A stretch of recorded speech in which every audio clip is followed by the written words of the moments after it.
complaint was filed, then the House should have acted right away on it immediately by including it in the order of business. That was not done.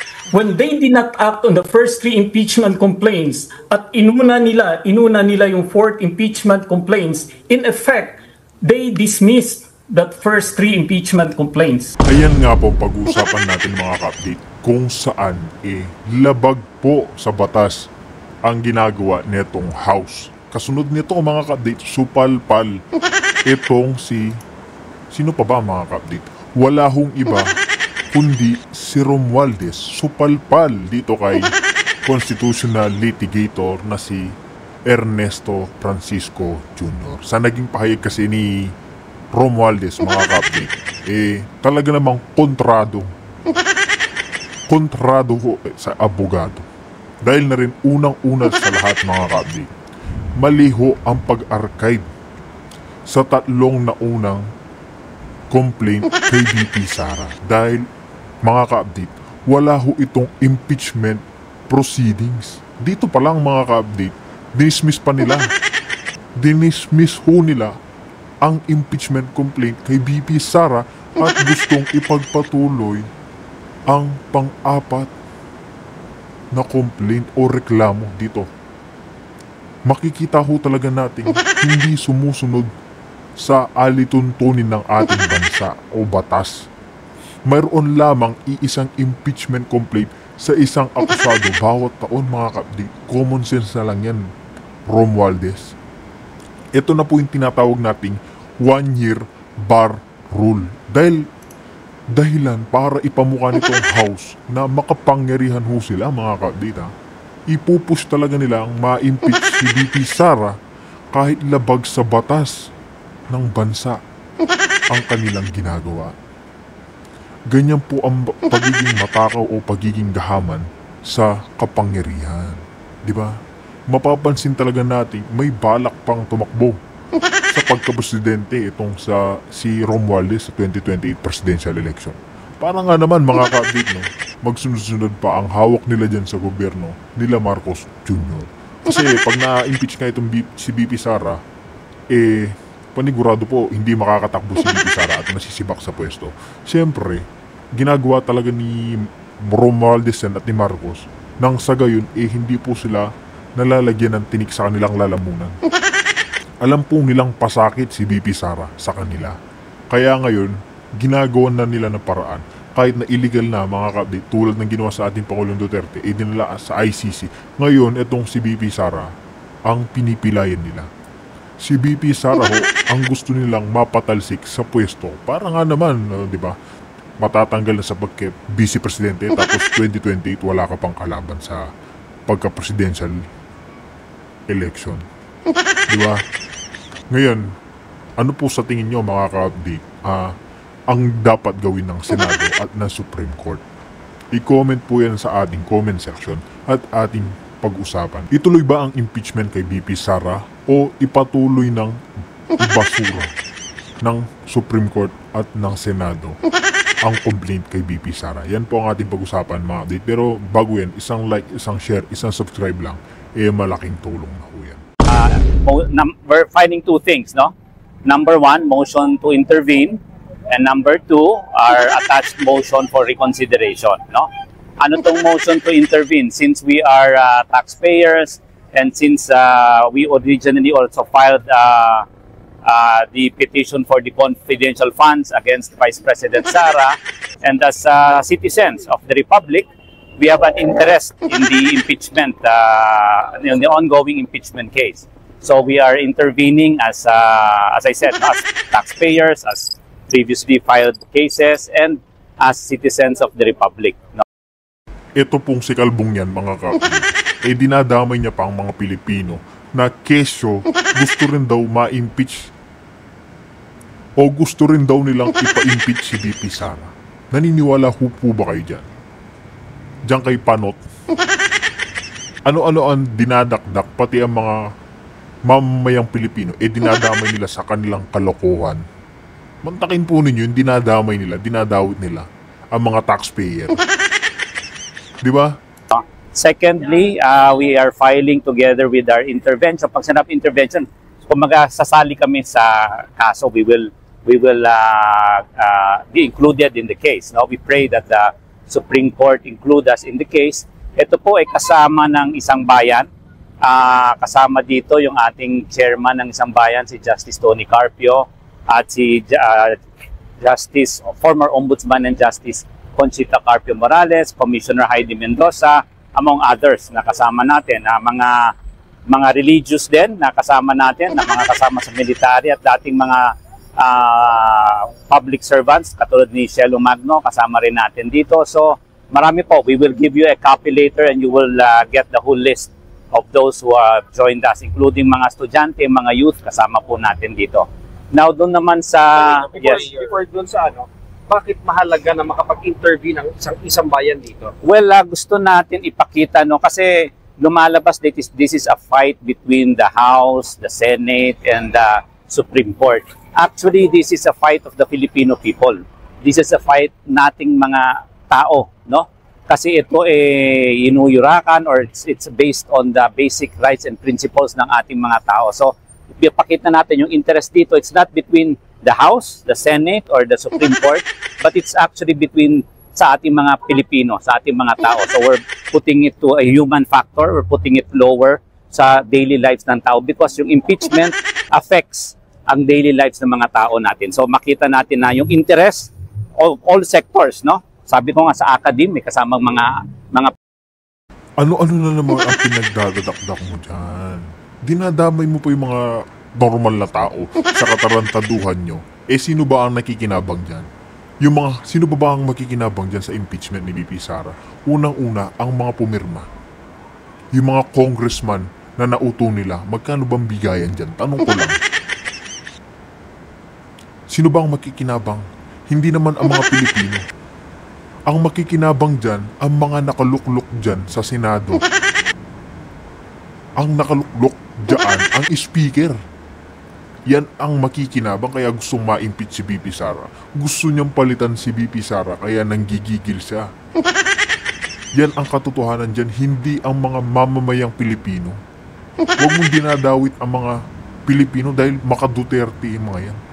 Noong namumuno pa si Pangulong Duterte, noong nakaluklok pa bilang presidente, hindi takot ang mga tao sa labas.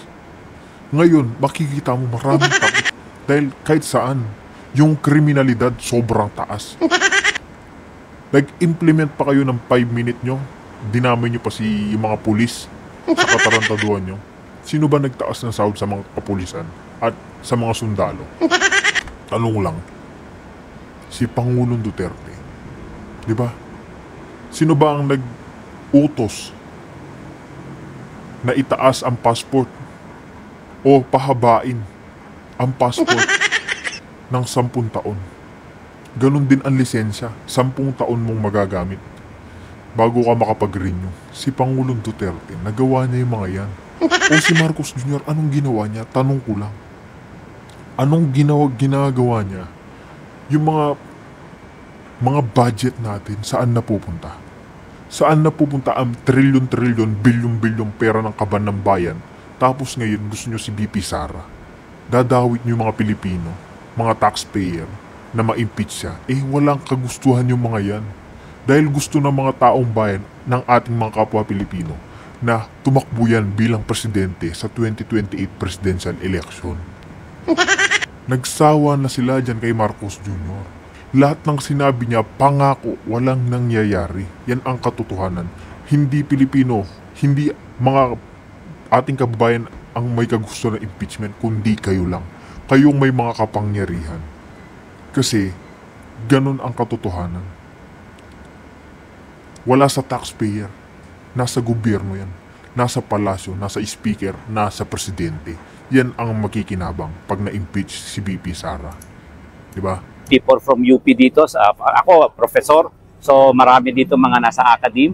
Marami dito former justices, former public servants, at mga civil society, religious, and even the military. Kasama po natin dito. Attorney, ano po yung weight na isa po sa mga petitioners, Justice Carpio Morales, na ponente po ng Francisco Rulli na binasura po ng Yun nga po ang gusto nating i-emphasize also dito, as far as Justice Carpio Morales is concerned, sa kanya nga malinaw na sinabi niya, initiation is not the filing, but initiation is the transfer to the Committee on Justice, and upon action of the Committee on Justice, whether to dismiss it or to proceed. There's actually two, ito po, kasama na ito sa punto ng amin motion for recon, kasi may dalawang proseso sa pagbibigay ng impeachment. Yun nga, yung isang proseso, yung meron kang ipa-file at ito ay kukunin o i-endorso ng isang congressman or ng ilang congressman and women, at ito ay dadalhin sa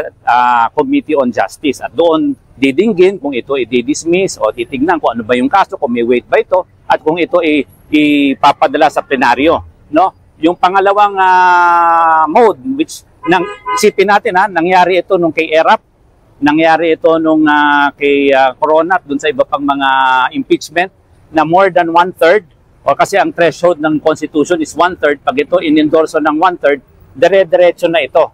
Automatic endorsement, because the endorsement would form the articles of impeachment. So, yun yung isang mode na tama ka, sinabi kasama na rin yan sa Francisco, no? Yung dalawang modes na yan. At sa totoo lang, kasi yung decision ngayon with all respect, no? With all humility and all respect, yung decision ngayon ng Korte Suprema, hindi pa final. Kung meron man tayong nakasulat sa batas at dapat sinusundin na batas, yun yung Francisco case ng 203. At kung ano man yung sinusunod, nakita na natin yung impeachment ni Corona, impeachment ni ERAP, hindi naman inabot tayo ng 4, 5, 6 na buwan. Kaagad-agad pagka-file nila sa Senado, from impeachment sa Senado, nagkaroon kaagad tayo ng impeachment trial. So, titignan natin, kung babasihan natin, nangyari na ito, bakit pa natin uulitin? At yung nga sinasabi namin, isa rin doon sa argumento natin, yung sinasabi natin na prospective dapat ang application, kasi nung panahon na nagkaroon ng impeachment, ang tamang proseso ay yung sinunod ng House of Representatives. At very important, nasabi nga namin, nagbigay rin ng statement ang isang bayan dito, tingnan muna natin, repasuhin po natin, we humbly ask again the Supreme Court na repasuhin ang mga datos, ang facts. Bakit?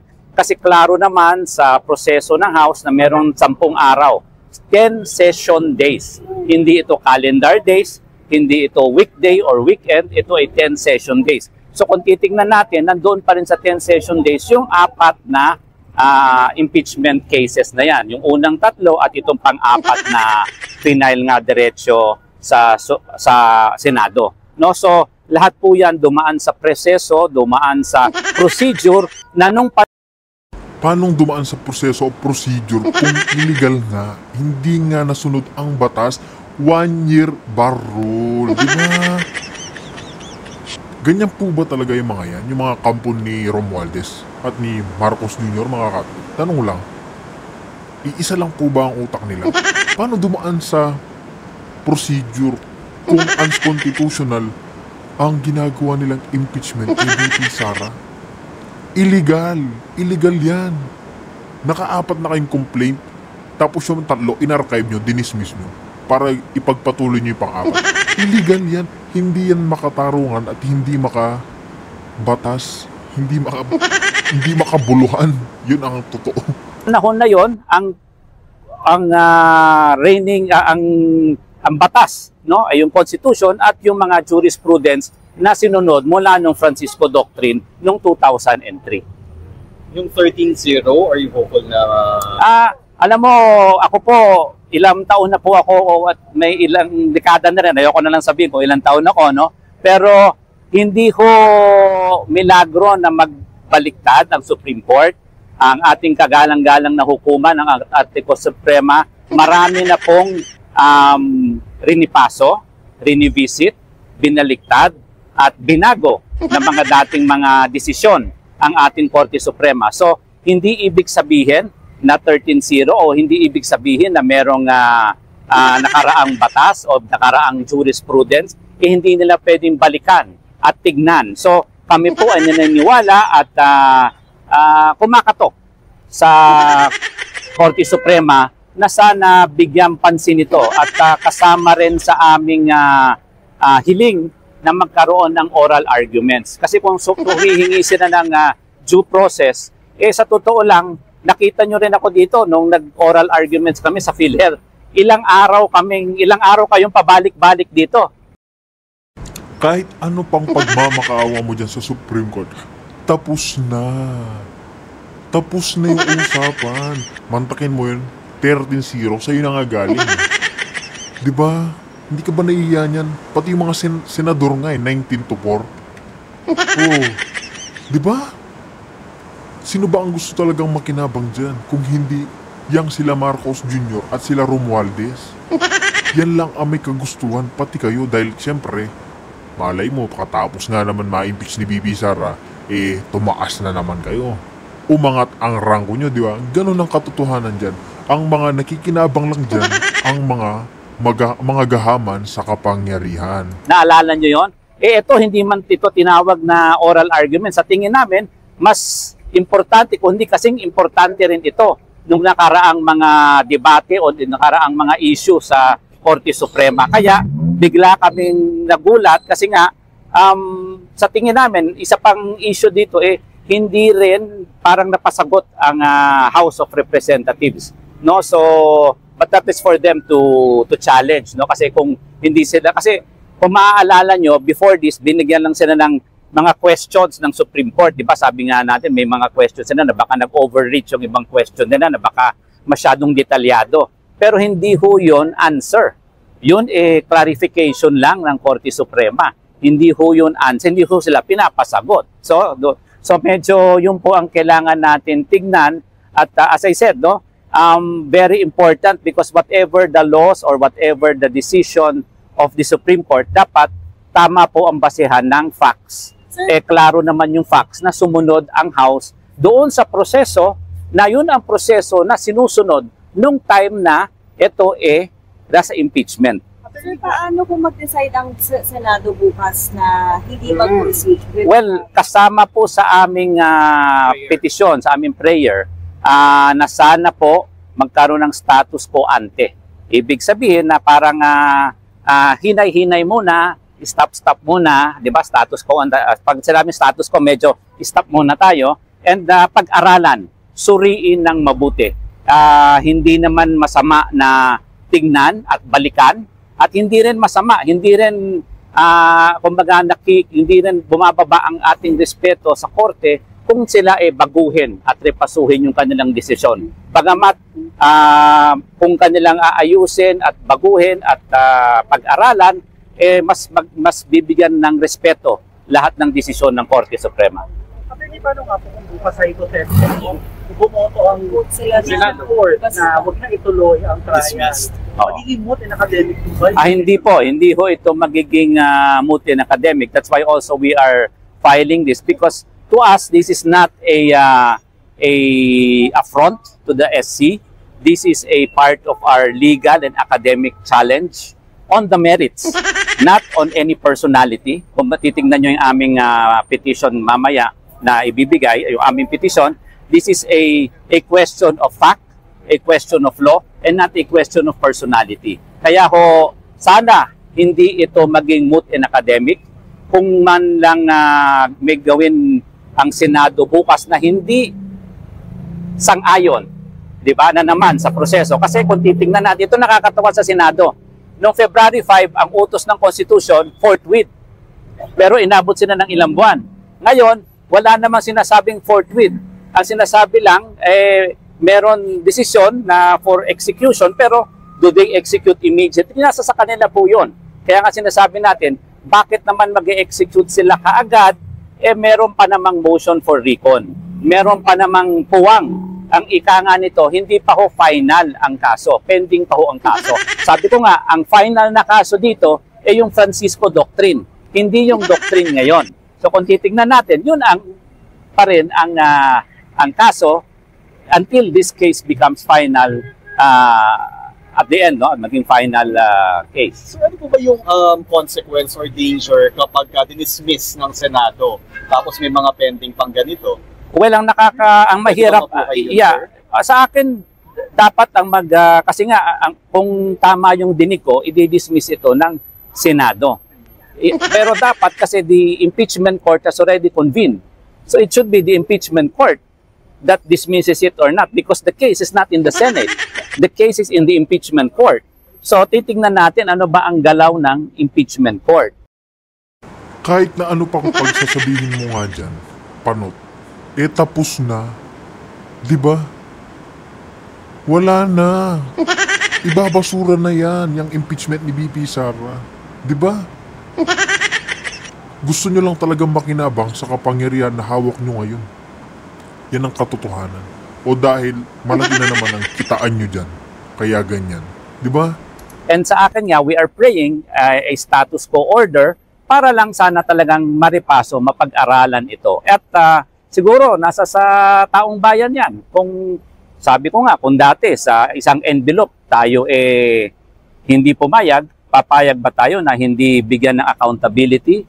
Papayag ba tayo na hindi buksan ang trial? Kung sa isang envelope, naghimutok tayo, dito sa tingin ko, mas mabigat ang consequences nito kung ito hindi matuloy. Sir, just a follow-up, last one from my part. Paano, sir, kung bukas bumoto yung Senate na i-dismiss?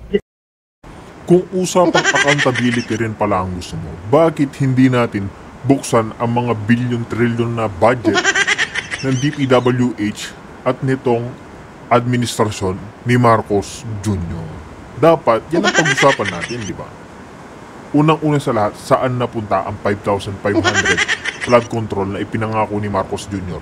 na pag tag-ulan daw, iipunin ng tubig at pag tag-init o tag-araw, ilalagay daw doon ng mga tubig.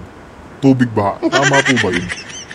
Yung normal na tao ba at presidente ka, ganyan iisipin mo. Anong iisipin ng ibang tao sa'yo? Pag ganyan ang sinabi mo, pinahayag mo, sa harapan ng milyong-milyong Pilipino. Pagtatawanan ka, mantakin mo yun, sasabihin mo sa mga Pilipino, pag umulan, ipunin natin ang tubig baha at ilabas pag tag-init. Diba? Pero yung mga kailangang ipagawang infrastruktura na kailangan talaga ng mga mamamayang Pilipino, hindi nyo napapagawa. Diba? Yan ang katotohanan dyan. Kasi, ang nakakilabot na nangyayari dyan, nabubulsa ang pera ng taong bayan. Nabubulsa ang pera ng mga taxpayer. Yun ang dapat imbestigahan natin. Pero bigla naglabas ng status quo under order of the Supreme Court. Anong order po ang tutuloy? Kaya nga sinasabi ko, mas gusto ko na wag munang magdesisyon ng ang Senado. Kasi that's one repercussion. Paano kung nagbigay ng TRO, status quo, or whatever order ang Supreme Court, baka magkagulo yung impeachment trial o yung Senado. Number two, paano kung sana naman pakinggan kami sa ating intervention at sa ating motion for recon at biglang hindi na, kasi pwede na bang baguhin, meron naman tinatawag tayong modify the order. Parang klaruhin lang na baka sabihin, yung order yan pa rin pero prospective. So hindi nila binago pero sinasabi nila prospective ang application. Ibig sabihin, the constitutionality is still there or unconstitutional is still there, but let us only apply it moving forward, no? So yun nga yung sinasabing baka may tama sila sa desisyon pero wag natin i-apply ngayon, apply natin sa susunod na impeachment. So ang tanong natin dyan, paano kung biglang mag-modify, paano kung biglang baguhin, siyempre magkakaroon ng gulo yan, ng hindi kaunawaan, ng confusion na ayaw natin mangyari.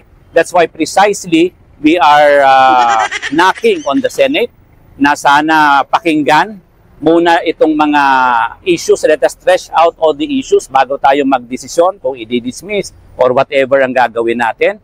But if you ask me, dapat ituloy na lang kasi dapat ang proseso talaga, ituloy na lang ang hearing tapos kung meron man silang grave abuse, saka papasok ang Supreme Court. Yun ang mas magandang sana ang proseso. Pero kung hindi nila maisip na gawin yon, siguro hingin natin na kumbaga mag-status quo ante muna tayo. Huwag tayong ura-urada gagawa ng desisyon kasi nga meron pang pending na ito na pwedeng magbago. Na sana kung gusto nilang galangin ang Korte Suprema, galangin din nila ang proseso. At sa paggalang ng proseso, medyo...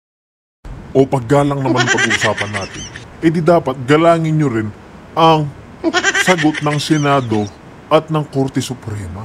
Di ba? Hindi yung tapos na yung usapan, isinisingit nyo pa rin yung impeachment at complaint kay BP Sara. Di ba? E di galangin nyo rin. Ito ang naging desisyon ng Korte Suprema. Hindi yung nag-aaksaya kayo ng oras at gusto niya na namang gastusan itong pag-i-impeach kay BP Sara.